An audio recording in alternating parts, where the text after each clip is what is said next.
Nam, Catalina Cruz. I am Assembly Member and I represent Jackson Heights, Corona, Elmhurst, parts of Rego Park, and parts of Middle Village since around 2019.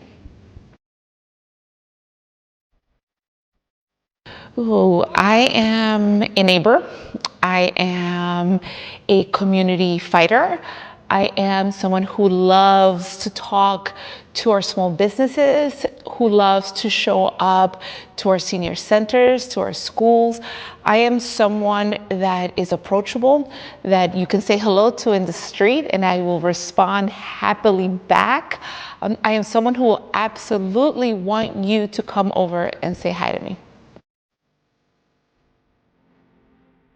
I represent right here in Jackson Heights, also Corona, Elmhurst, and a little bit of Middle Village and Rego Park. Well, there's the official job and the extra work that we do to make sure we're taking care of the community.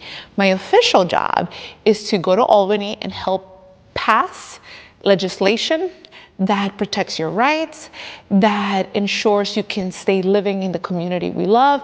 That's everything from insurance law to healthcare law to who gets to drive, and the most important one, the budget. We help pass the budget every year that tells our schools how much money they're going to get, our hospitals, how much we're going to invest in them, our community organizations. That's the official job. The unofficial job is everything else that comes with protecting our neighbors, from setting up an office in our community, mine is in Corona, to make sure that we are giving you services. That's if you have a problem with immigration, with tenants, with landlords, with your employer, with your insurance, there's an issue going on in your children's school, there's a pothole, there's a light that doesn't work, your streets are not getting paved after the snow. All of that stuff is the work that we do to support the community, to make sure that you're comfortable in our community, that you are being respected in our community, and you're living a dignified life. Oh, and importantly, even though businesses are not really people, we help our small businesses too. If our small business owner here in Jackson Heights, right behind us on 37th Avenue, is having a problem with getting too many tickets from sanitation, their landlord is trying to evict them, their rent is too high, we step in and we support them as well. So the state level, we have the issues that deal with the laws.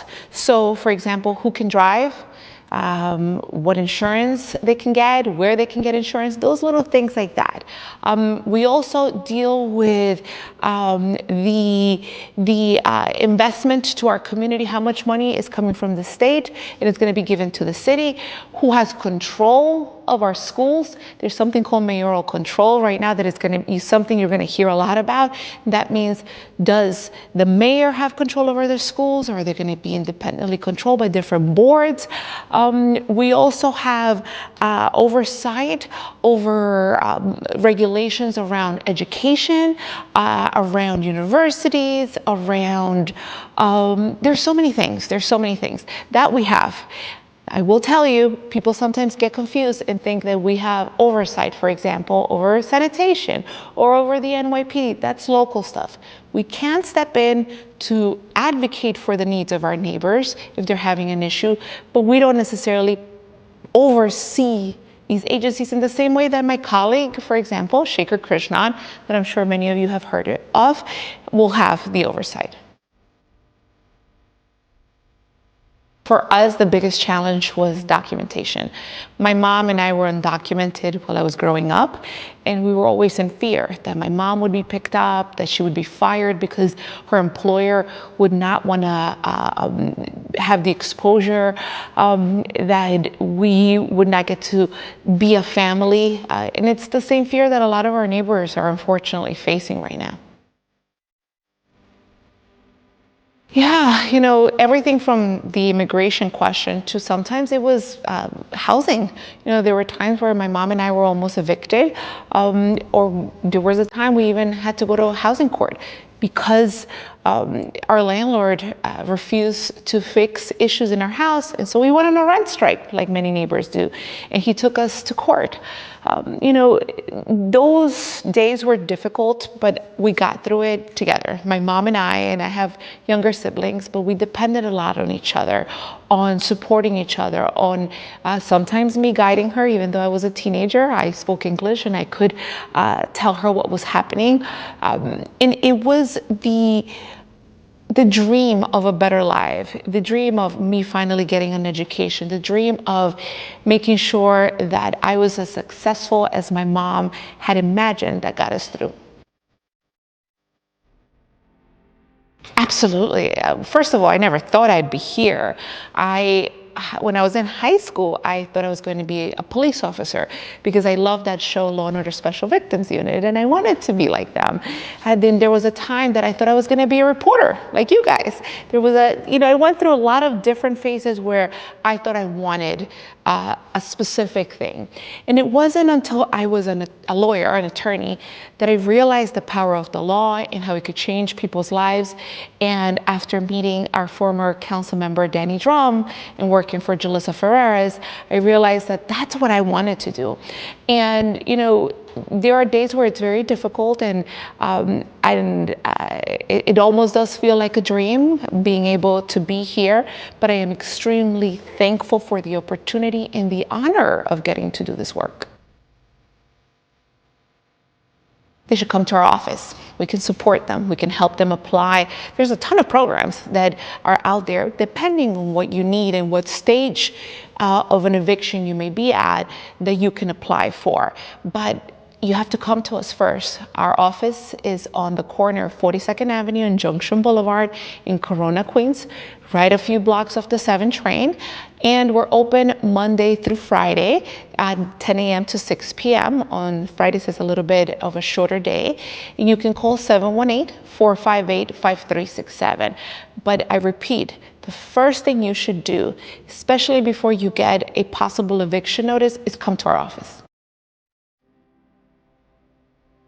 Absolutely. We can make referrals to organizations that will help the tenant sue the landlord and make sure that the landlord is respecting their rights and following the law. We do. We have services through the New York State Assembly to be able to provide translation. And there have been a few employees we've had through the years that actually spoke Bangla. Is it safe for immigrant? Absolutely. We do not ask for your immigration status unless it's actually part of the case. If there's an issue that you have where we need to know, we're going to ask you, but we don't share that information with anyone. We keep that information private and secured so that we can protect you. Our office also has a sign outside that says we do not permit the entrance of ICE without a judicial warrant.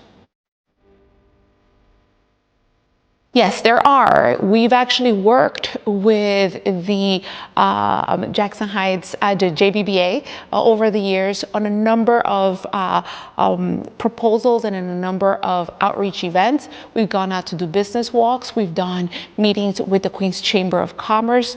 We've even brought the Small Business Services Agency for the city here to Jackson Heights to talk to our neighbors about regulations, about programs that they might need. And so if someone needs help, they can reach out to us and we'll connect them, whether it's with a city, a state agency, or the Queens Chamber of Commerce that has those services. Well, there are different ways in which a small business can access state resources. There are grants.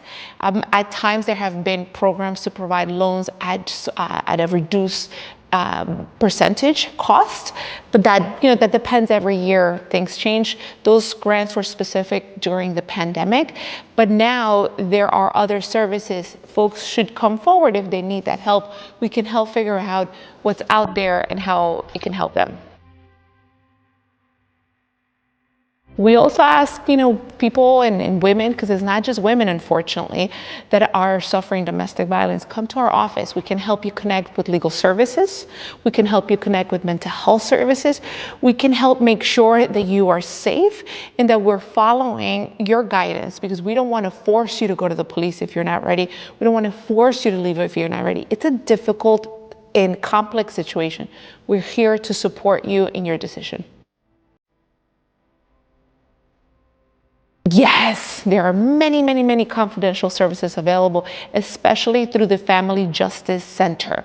It is an organization hub, because there's several organizations within this one office over on Queens Boulevard, right next to the courthouse, where they'll provide legal services, mental health services, job referrals. There's so many things there to be able to help people who are going through domestic violence, but folks have to come forward in order for us to be able to get them those services.